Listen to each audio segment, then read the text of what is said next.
real Dublin people. My mother had a good idea. Just come matter. Hospital bed in Dublin. The Yeah. next stop is She got a move for her back. Yes, yeah. And we had sister went down Friday. They overnight. Yeah. Give me Very a sister. expensive. They give me a sister a hotel Yeah. and breakfast free and a taxi free. You're lucky there. You know? Surely the medical people would pay for that, surely. Yeah.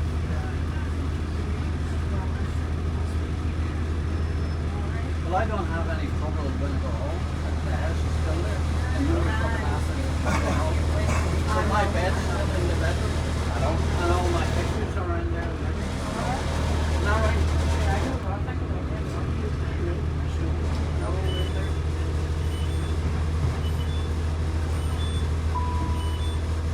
this train is for Derry, London Derry. The next I have to station pay for it. is Derry, Number London Derry. 3, the guy there of my family. Well, 2 years. I pay for all that. My mother,